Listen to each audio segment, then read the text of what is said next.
बिस्मिल्लाहिर्रहमानिर्रहीम। हम पढ़ रहे थे CAA मैट्रिक्स पढ़ रहे थे। हमने यहाँ तक देख लिया कि हमने कॉन्फिडेंशियलिटी, इंटीग्रिटी और अवेलेबिलिटी को अगर रेट करना है तो हमने कैसे करना है, बेस्ड ऑन जो भी उनकी कंडीशंस हैं। उसके बाद आप देखें ये CAA मैट्रिक्स है।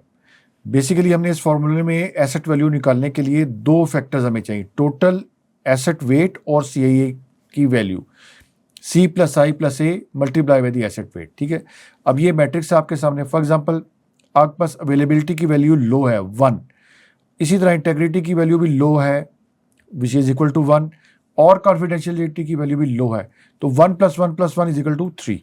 ठीक है, अगर ये हाई है, अवेलेबिलिटी की वैल्यू 3 और कॉन्फिडेंशियलिटी की वैल्यू भी हाई है 3, और आपके पास इंटेग्रिटी की वैल्यू भी हाई है 3, तो 3 plus 3 is equal to 9। 3 plus 3 plus 3, ठीक, तीनों को ऐड कर लिए 9। तो मिनिमम वैल्यू इसकी होगी 3 और मैक्सिमम वैल्यू होगी 9।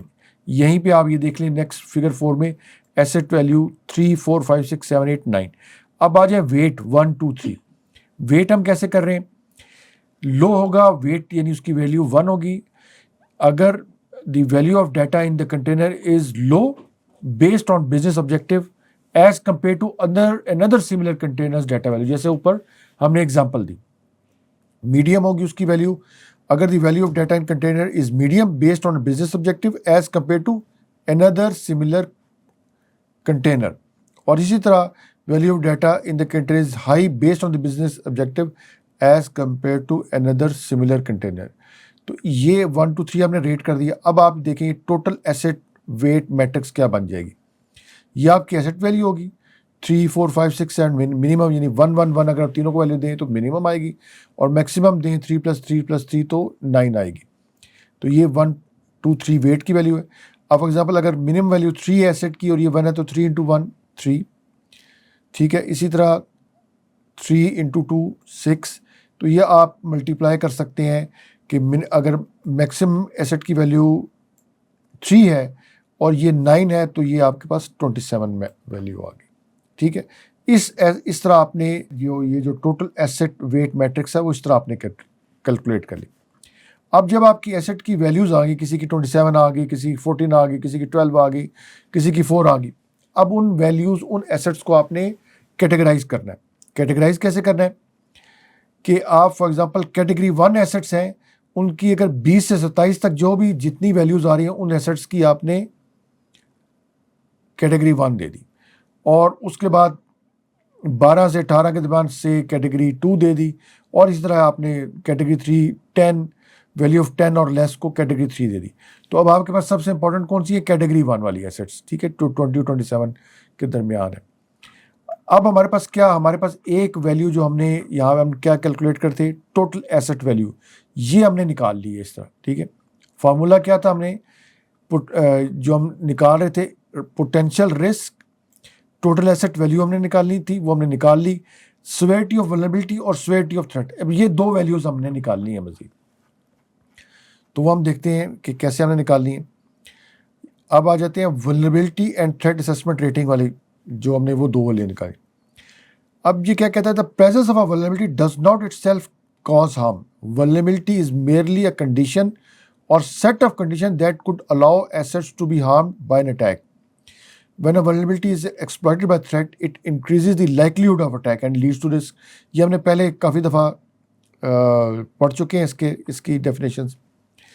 अब vulnerability and threat evaluation assumptions क्या है, that includes the same है 1 to 3 rating scale will be used in which a specific vulnerability or threat rated as high is assigned 3, और medium को 2 और low को हम 1 कर देंगे। ठीक है, इसी तरह severity of threat and vulnerability is geared very low, low, medium, high and very high। अभी हम आगे देखते हैं क्या। अच्छा, vulnerability rating factors में दो चीज़ें वो देखता है, एक वो देता है susceptibility और दूसरी देता है exposure। तो vulnerability कहते हैं intersection of three elements, a system susceptibility or flaw, attacker access to the flaw and attackers capability to exploit the flaw. ठीक है, तो अब पहले हम ये दो टर्म्स देखते हैं, ससेप्टिबिलिटी और एक्सपोजर क्या है। तो susceptibility is simply to measure the effect efforts required to successfully exploit the given weakness. For example, कहता है fire is a threat, poor fire prevention standard, poorly managed flammable liquids and poor circuit insulation are some of the weaknesses or factors that help the fire threat to happen and cause damage. ठीक है, यानी ये major वो major है कि कितनी effort required है आपको सक्सेसफुली एक्सप्लॉइट किसी वीकनेस को एक्सप्लॉइट करने के लिए.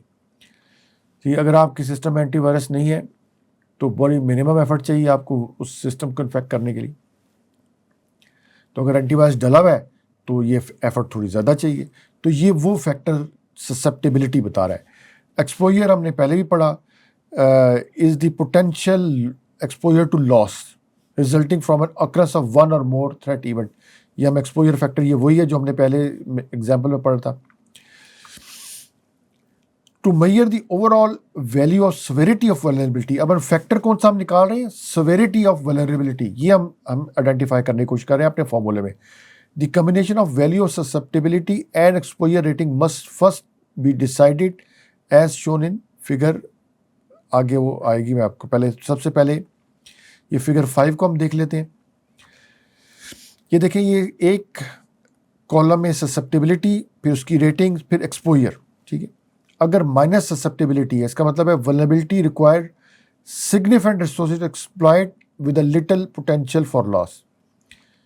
यानी उसको आपका एंटीवायरस भी डला हुआ है और भी कोई आपने प्रोटेक्शन मेजर लिए हुए हैं, आपके नेटवर्क के ऊपर इंट्रूजन डिटेक्शन सिस्टम भी है, फायरवॉल भी है, तो वो माइनर ससेप्टेबिलिटी की उस कैटेगरी में फॉल करता है. इसी तरह मॉडरेट ससेप्टेबिलिटी है, vulnerability requires significant resources to exploit with a significant potential loss. और high susceptibility है, vulnerability require few resources to exploit with a significant potential loss. ठीक, high susceptibility एंटीवायरस नहीं डाला हुआ आपका. ठीक है, अब माइनर एक्सपोजर क्या है? एक्सपोजर हमने क्या कहा था, ये आपने देखा, ये एक्सपोजर था potential exposure to loss resulting from occurrence. तो माइनर एक्सपोजर है कि effects of vulnerability are tightly contain and do not increase the probability of additional vulnerability being exploited. ठीक है, यानी अगर आपका एक एंटीवायरस नहीं भी डला हुआ और हाई ससेप्टेबिलिटी है लेकिन माइनर एक्सपोजर है, अगर वो स्टैंड अलोन सिस्टम चल रहा है, वो किसी और एक नेटवर्क का पार्ट नहीं है, तो ज़्यादा से ज़्यादा क्या होगा कि वो सिस्टम इन्फेक्ट होगा. ये इन्फेक्शन दूसरे सिस्टम्स तक ट्रांसफ़र नहीं होगा. तो ये एक मिसाल है माइनर एक्सपोजर की. मॉडरेट एक्सपोजर है कि vulnerability can be expected to effect more than one system element or component. ज़ाहिर है नेटवर्क पे लगा हुआ है, एक कंप्रोमाइज़ हो गया या एक इन्फेक्ट हो गया तो दूसरे के इन्फेक्ट होने के भी चांसेस है. इसी तरह हाई एक्सपोजर है, vulnerability effect the major system component exploitation significantly increases the probability of additional vulnerability being exploited. अब ये आपने थोड़ा सा डेफिनेशन देख ली. अब इसको हम रेटिंग कैसे करते हैं? ये ग्रेड करते हैं वेरी लो, लो, मीडियम और वेरी हाई तक, और 1 2 लेके 5 तक इसकी ग्रेडिंग है. तो वेरी लो कैसे होता है? माइनर एक्सपोजर माइनर ससेप्टेबिलिटी, ये दो कंडीशन कंबाइंड हो जाए तो वेरी लो है. माइनर एक्सपोजर मॉडरेट ससेप्टेबिलिटी या moderate exposure minor susceptibility combined हो जाए तो लो है. अब फॉर एग्जांपल ये मैंने हाईलाइट किया हुआ है, माइनर एक्सपोजर हाई ससेप्टेबिलिटी है और माइनर एक्सपोजर है. अगर ये दो कंडीशंस किसी केस में हो जाए, जिस तरह के हाई ससेप्टेबिलिटी है कि स्टैंड अलोन सिस्टम इंटरनेट के साथ कनेक्टेड है, लेकिन एक्सपोजर माइनर है कि वो स्टैंड अलोन सिस्टम है, अगर वो इन्फेक्ट हो भी जाता है तो वो वही सिस्टम इफेक्ट होगा. तो ये कोई भी मिसाल आप इसी रेफरेंस से आप इसको कंसिडर कर सकते हैं. तो ये ग्रेड करेगा मीडियम, यानी इसकी ग्रेडिंग आपने दे देनी है 3. तो इससे आपकी ये वाली रेटिंग निकल आएगी. ठीक है, और जब आप model for vulnerability rating combination of susceptibility and exposure rating का ये मॉडल करेंगे, तो ससेप्टेबिलिटी रेटिंग 1 2 3 हमने किया था, तो एक्सपोजर रेटिंग भी हमने क्या किया था 1 2 3.